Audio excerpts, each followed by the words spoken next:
নমস্কার বন্ধুরা, আজকে আমরা চলে এসেছি কানাডার আলবার্টা প্রভিন্সের অন্যতম জনপ্রিয় টুরিস্ট ডেস্টিনেশন সিনভ্যাল লেকে। যদি আলবার্টার কোনো লোককে জিজ্ঞেস করেন গরমের দিনে কোথায় ঘুরতে যাওয়া যায়, তাহলে সিলভান লেকের নাম প্রায় সবাই বলবে। আর সত্যি বলতে এই জায়গাটা দেখলেই বোঝা যায় কেন এটি এত জনপ্রিয়। সিলভার লেক অ্যালবার্টার সেন্ট্রাল অ্যালবার্টা অঞ্চলে অবস্থিত। ক্যালগেরি এবং এডমন্টন দুটি শহর থেকেই প্রায় 1.5 ঘন্টার ড্রাইভে।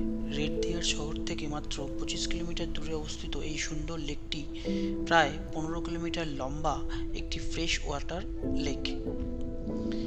সিলভার লেকের সবচেয়ে বড় আকর্ষণ হল সুন্দর স্যান্ডি বিচ। এখানে রয়েছে লম্বা বোর্ড ওয়াক, সুন্দর walking trail, marina, boat launch, picnic area, beach side shops এবং বাচ্চাদের জন্য অগভীর জলের অংশ। তাই পরিবার বা বন্ধুদের সঙ্গে একটি দিন কাটানোর জন্য এটি একদম পারফেক্ট জায়গা।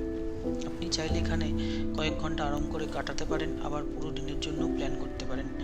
এক প্রান্ত থেকে আরেক প্রান্ত হেঁটে যেতে প্রায় 1 ঘন্টা সময় লেগে যায়।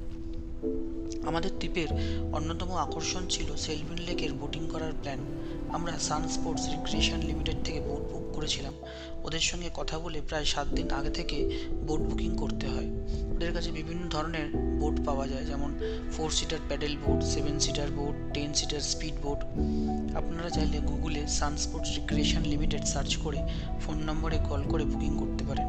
আমরা 10 সিটার স্পিড বোট বুকিং করেছিলাম, কিন্তু দুর্ভাগ্যবশত আমরা সিলভার লেকে পৌঁছানোর ঠিক আগেই ওয়েদার ডিপার্টমেন্ট থেকে হেলস্ট্রমের ওয়ার্নিং জারি হয়। সেই কারণে বোট রেন্টাল কোম্পানি আমাদের বুকিং নিরাপত্তার কথা ভেবে ক্যান্সেল করে দেয়।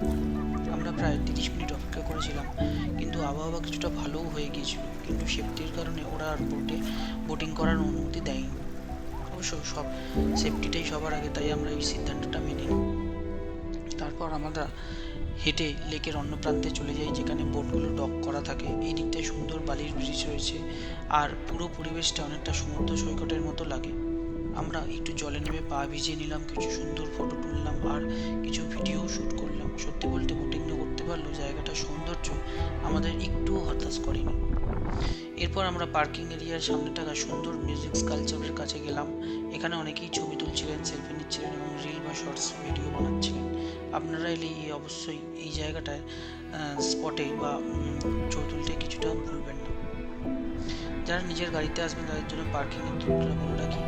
প্রতি ঘন্টার পার্কিং চার্জ $10 ফুল ডে বুকিং করলে $40 পার ভেহিকেল লাগে। তাই যদি সারাদিন কাটানোর প্ল্যান থাকে তাহলে ফুল ডে পার্কিং নেওয়াই সুবিধাজনক।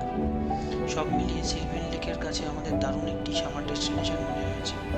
যদি ওয়েদারের কারণে বুকিং করতে পারিনি, তবু বিচ, লেক এর অসাধারণ সৌন্দর্য আর শান্ত পরিবেশ আমাদের ট্রিপটিকে স্মরণীয় করে রেখেছে। আপনারা যদি ক্যালগারি বা এডমন্টনের আশেপাশে থাকেন তাহলে উইকেন্ড ট্রিপের জন্য সিলভার লেক অবশ্যই রেকমেন্ড করুন। ধন্যবাদ, আবার দেখা হবে নতুন